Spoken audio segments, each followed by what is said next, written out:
Se gostar do conteúdo, curte, comenta e compartilha.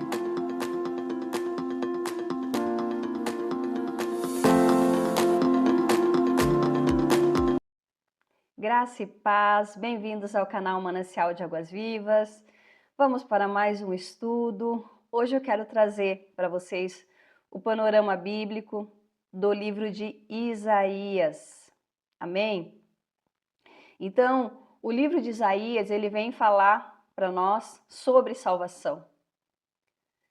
E um versículo-chave, do livro de Isaías, ele se encontra lá no capítulo 9, no versículo 6, que é um versículo muito conhecido e é um versículo profundo, onde aqui o profeta Isaías ele tem a revelação do Senhor Jesus, que diz assim: porque um menino nos nasceu, um filho se nos deu, o governo está sobre os seus ombros e o seu nome será Maravilhoso, Conselheiro, Deus Forte, Pai da Eternidade, Príncipe da Paz. Amém? Então, olha a profundidade do que o profeta Isaías escreveu aqui, a revelação que ele teve, né? Então, esse texto, ele é um texto extraordinário, pois ele expressa um pouco do que é o livro de Isaías, né? Então, o profeta Isaías, ele foi o profeta que mais enxergou o Messias, amém? Ele é um profeta messiânico por excelência. Então, algumas de suas profecias que são tão extraordinárias que alguns teólogos liberais concluem, ou chegaram a achar que parte do livro foi escrito depois de Cristo, por conta da sua enorme precisão. Porém, essa posição, liberal caiu por terra no ano de 1947, por ocasião da descoberta dos manuscritos do Mar Morto. Tal descoberta, então, é a maior descoberta arqueológica do século passado. Ao todo, 11 cavernas foram descobertas, onde todos os livros do Antigo Testamento foram encontrados, sendo que o livro de Isaías ele estava completo, o que acabou com toda a desconfiança dos teólogos liberais sobre o livro de Isaías ser posterior a Jesus. Então, esses documentos encontrados, eles foram escritos pelos essênios, que romperam, é um povo que rompeu com o judaísmo, da época, por toda a questão de corrupção do sacerdócio no templo. E eles foram, então, habitar no deserto, na chamada comunidade de Quirã. Essa comunidade possuía ali, então, a esperança messiânica, e eles aguardavam, então, a vinda do Messias. Outro aspecto importante é que essa comunidade era uma comunidade copista, ou seja, eles copiavam as escrituras originais. Tá? Então, antes dessa descoberta dos manuscritos de Quirã, o texto mais antigo do Antigo Testamento era o Códice de Alepo, datado do 10º século depois de Cristo. A descoberta, então, dos manuscritos do Mar Morto deixaram evidente que Jesus foi profetizado antes da vinda pelo profeta Isaías, pois os manuscritos são no máximo do início do 1º século antes de Cristo, no mínimo 100 anos antes da vinda do Messias. Mas a clareza e especificidade da profecia ela é tanta que ficou claro que o profeta Isaías enxergou o Messias, ou seja, ele teve uma revelação profunda sobre o Messias. Então, entre o Códice de Alepo e os manuscritos do Mar Morto, há uma diferença de 1.100 anos. E quando se compara os textos de um com o outro, são praticamente idênticos, por conta das técnicas desenvolvidas pelos escribas judeus para copiar o texto bíblico. E ainda a distância entre o livro de Isaías e os manuscritos do Mar Morto, século II a.C. Então, é muito menor, do que a distância entre o Códice de Alepo e os mesmos manuscritos. Então, isso deixa evidente que a Bíblia que nós lemos hoje é praticamente a mesma Bíblia que saiu, dos autores do Antigo Testamento e também do Novo Testamento. Então, a Bíblia que nós vemos hoje, que nós lemos hoje, são muito mais próximos daquilo que chamamos de autógrafos, ou seja, escritos originais. Então, o livro de Isaías, ele é um livro que profetiza a respeito do Messias, da vinda do Messias, como nenhum outro livro. Em Isaías 9, então, lá no versículo 6, nós vemos claramente a pessoa de Jesus sendo ali retratada pelo profeta Isaías, porque ele diz assim: porque um menino nos nasceu, um filho se nos deu, o governo estava sobre seus ombros, e o seu nome será Maravilhoso, Conselheiro, Deus Forte, Pai da Eternidade, Príncipe da Paz. Glória a Deus, aleluia. Então, nesse texto, fica claro que se trata de Jesus, pois ele é tanto o menino que nasceu, como o Deus eterno. Ele é Deus forte, aquele que tem o governo sobre seus ombros, ele é também o Pai da eternidade e também aquele que nasceu. Apenas Jesus pode reunir todas essas características. Outra profecia extraordinária em Isaías é a profecia da vinda de Ciro, o qual destruiu a Babilônia, tendo sido profetizado mais de 150 anos antes da noite em que foi destruída a Babilônia. Então, o tema principal do livro é que Isaías tem uma mensagem dupla.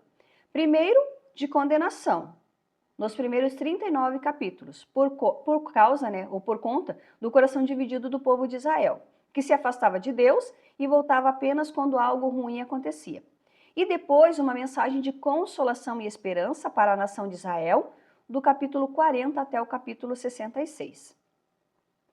Então, as profecias e visões de Isaías aconteceram durante o reinado de 4 reis: Uzias, Jotão, Acás e Ezequias. Isaías, então, profetizou por mais de 30 anos a nação de Israel, ou seja, quase 40 anos. A profecia de Isaías, então, começa no estágio final do colapso de Israel, um pouco antes da invasão da Síria. Ao longo do livro, vemos que o reino do norte foi capturado e, assim, o reino de Judá estava indo para o mesmo destino. Amém?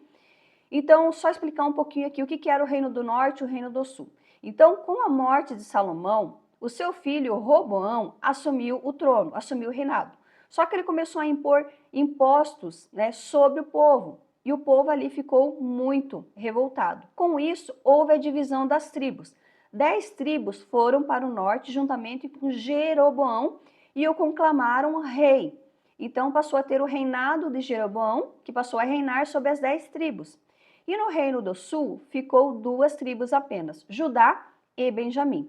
Essas 2 tribos então passaram a ser governadas pelo rei Roboão, tá? Então só para vocês entenderem essa diferença do reino do norte e do reino do sul. O reino do norte então foi capturado com a invasão da Síria, E o reino de Judá estava quase indo para o mesmo destino. Porém, o rei Ezequias se arrependeu, buscando ao Senhor e recebendo o livramento através da palavra profética de Isaías.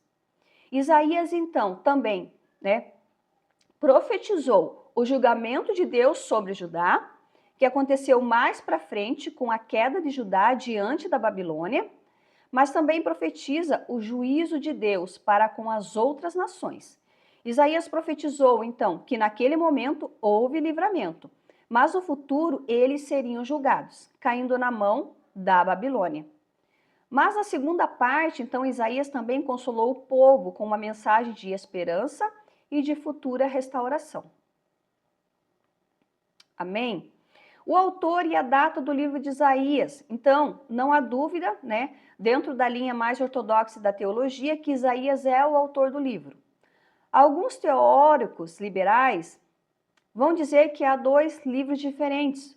O proto-Isaías, que se trata da primeira parte do livro, do capítulo 1 ao 39, mas quando se trata do Messias que viria, no capítulo 52 e 53, por exemplo, alguns teólogos liberais acreditam que o texto é muito posterior, depois de Cristo, mas isso foi desmentido pela descoberta dos manuscritos do Mar Morto. Então, Isaías viveu em Jerusalém na segunda metade do século 8 a.C., um pouco mais de 700 anos antes de Cristo. A maioria dos eventos descritos acontece nos primeiros 39 capítulos. Por isso, podemos acreditar que o livro foi escrito por volta do ano 701 a.C., quando as tribos do norte já haviam caído então nas mãos do reino da Síria, pois a invasão aconteceu em 722 a.C. O restante do livro foi escrito mais tarde, na parte final do 7º século antes de Cristo. E o esboço então do livro de Isaías. Então, na primeira parte, nós temos mensagens de repreensão e promessa, do capítulo 1, versículo 1, até o capítulo 6, versículo 13. Em segundo lugar, nós vemos então o julgamento e bênçãos para Judá, do capítulo 7, versículo 1, até o capítulo 12, versículo 6. Depois temos o julgamento sobre outras nações, incluindo a Babilônia, que foi uma mão forte da parte de Deus, mas extrapolou em seu domínio e opressão, sendo julgada por Deus no capítulo 13, versículo 1 até o versículo 23 e versículo 18. Em quarto lugar, então, há capítulos que falam do Apocalipse, do final dos tempos, a partir da perspectiva de Isaías, capítulo 24 até o capítulo 27, versículo 13. Depois, então, nós vemos os julgamentos e bênçãos sobre Judá, Israel e a Síria no capítulo 28, versículo 1 até o 39, versículo 8. Por fim, futuras bênçãos e conforto para Judá, no capítulo 40, versículo 1 até o capítulo 66, versículo 24. Cristo, então, é relatado em Isaías, Então, o livro de Isaías inteiro fala sobre Jesus, mas há alguns textos que são mais claros e mais importantes. Então, o primeiro é Isaías 7, versículo 14, que fala sobre o nascimento virginal de Jesus. Portanto, o Senhor mesmo vos dará um sinal, eis que a virgem conceberá e dará à luz um filho, e lhe chamará Emanuel. Amém? Glória a Deus. Então, o anjo Gabriel, citou Isaías quando veio anunciar para Maria, dizendo que o nome de Jesus seria Emanuel, que significa Deus conosco. Amém? Glória a Deus. Que extraordinário, Esse livro é maravilhoso. Então, o que é isso? É uma transliteração, quando se pega uma palavra hebraica ou grega e faz com que ela se torne do mesmo jeito quando falada em outra língua. Então, no hebraico, Emanu significa conosco e El significa Deus. Portanto, Emanuel significa Deus conosco. Amém? Que tremendo, Que poderoso. Isaías 7,14, então, nos mostra que o Deus Todo-Poderoso, o Deus Eterno, haveria de encarnar e habitar com os homens. Que extraordinário, Poderoso. Isaías 9, lá no versículo 6, que é o segundo texto clássico, que vemos ali Cristo no livro de Isaías, o qual já foi abordado anteriormente. E o terceiro texto, que é um texto longo, começando no capítulo 52 e pegando uma parte do capítulo 53. Nesse texto, Isaías falou do servo sofredor. Então, o que diz nesse texto? Quem creu em nossa pregação e a quem foi revelado o braço do Senhor? Porque foi subindo como renovo perante ele e como raiz de uma terra seca. Não tinha aparência nem formosura. Olhamo-no, mas nenhuma beleza havia que nos agradasse. Era desprezado e o mais rejeitado entre os homens. Homem de dores e que sabe o que é padecer. E como um de quem os homens escondem o rosto, era desprezado, e dele não fizemos caso. Certamente, ele tomou sobre si as nossas enfermidades e as nossas dores levou sobre si. E nós o reputamos por aflito, ferido de Deus e oprimido. Mas ele foi transpassado pelas nossas transgressões e moído pelas nossas iniquidades. O castigo que nos traz a paz estava sobre ele, e pelas suas pisaduras fomos sarados. Todos nós andávamos desgarrados como ovelhas. Cada um se desviava pelo caminho, mas o Senhor fez cair sobre ele a iniquidade de nós todos. Ele foi oprimido e humilhado, mas não abriu a boca. Como um cordeiro foi levado ao matadouro, e como ovelha muda perante os seus tosqueadores. Ele não abriu a boca. Por juízo opressor foi arrebatado. E de sua linhagem, quem dele cogitou? Porquanto foi cortado da terra dos viventes por causa da transgressão do meu povo. Ele foi ferido. Designaram-lhe a sepultura com os perversos, mas com o rico esteve na sua morte. Posto que nunca fez injustiça, nem dolo algum se achou em sua boca. Todavia o Senhor agradou moê-lo, fazendo-o enfermar. Quando der ele a sua alma como oferta pelo pecado, verá a sua posteridade e prolongará os seus dias, e a vontade do Senhor prosperará nas suas mãos. Ele verá o fruto do penoso trabalho da sua alma e ficará satisfeito. O meu servo, o justo, com o seu conhecimento, justificará a muitos, porque as iniquidades deles levará sobre si. Por isso, eu lhe darei muitos como a sua parte, e com os poderosos repartirá ele o despojo. Porquanto derramou a sua alma na morte, foi cortado com os transgressores, contudo levou sobre si o pecado de muitos, e pelos transgressores intercedeu. Amém? Glória a Deus, que profundo que é essa passagem bíblica. Então, Jesus ele veio para morrer a nossa morte. Ele veio para receber a nossa maldição. Porque nós somos pecadores. Nós que devíamos a Deus. Nós que fomos rebeldes com Deus. Mas ele, o servo que nunca pecou, que nunca desobedeceu ao Deus Pai, né? Escolheu voluntariamente tomar o nosso lugar. Por isso não temos o direito de questionar se fomos perdoados, pois ele morreu pelos nossos pecados. Não há como perdermos a salvação que ele nos deu, mesmo quando pecamos, né? Se nos arrependemos, nós somos salvos, porque onde abundou o pecado, superabundou a graça. Amém? Então todos nós andávamos esgarrados como ovelhas. Todos os nossos pecados recaíram sobre Jesus, até o ponto que na cruz nossos pecados estavam tão pesados que Jesus grita perguntando por que o Pai o havia desamparado. Eli, Eli, lama sabachthani. Deus meu, por que me desamparastes? Amém? Então, naquele momento, a comunhão entre o Pai e o Filho foi quebrada. Pela primeira e única vez desde a eternidade, por conta do nosso pecado que estava sobre ele.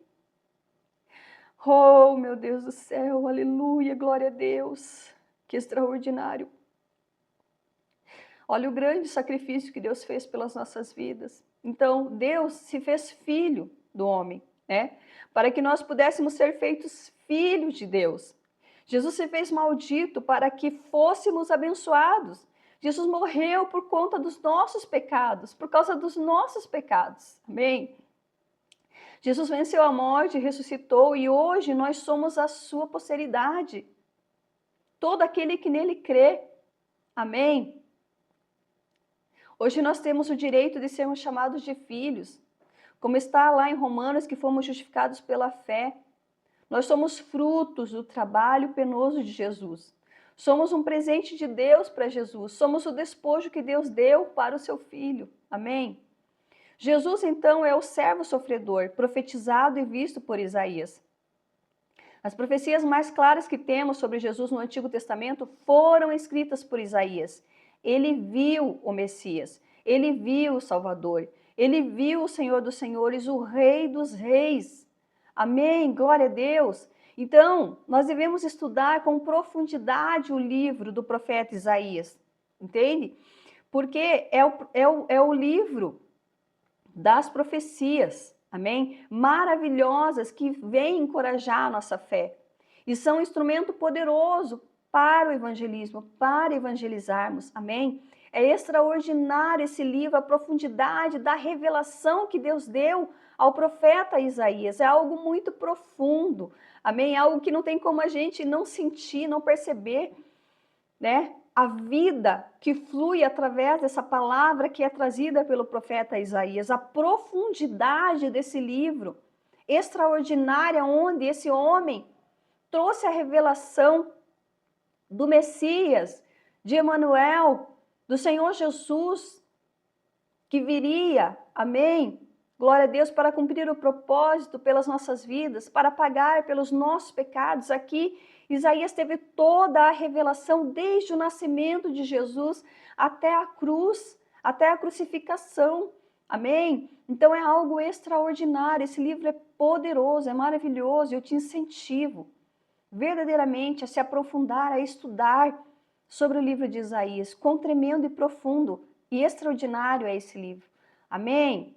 Glória a Deus! Eu espero que você tenha sido grandemente abençoada com o estudo deste dia, né? Com este vídeo, que você possa compartilhar com mais pessoas, que você possa, né, curtir, amém? Se inscreve no canal para que você receba todas as notificações dos próximos vídeos, amém? Curte, compartilha, comenta aí o que você achou desse vídeo, o que você achou, se você tem já estudado esse livro de Isaías, o que te chama mais atenção nesse livro? Amém? Eu agradeço pelo seu tempo, pela sua disponibilidade. Amém? Que Deus abençoe grandemente a sua vida e até o nosso próximo vídeo.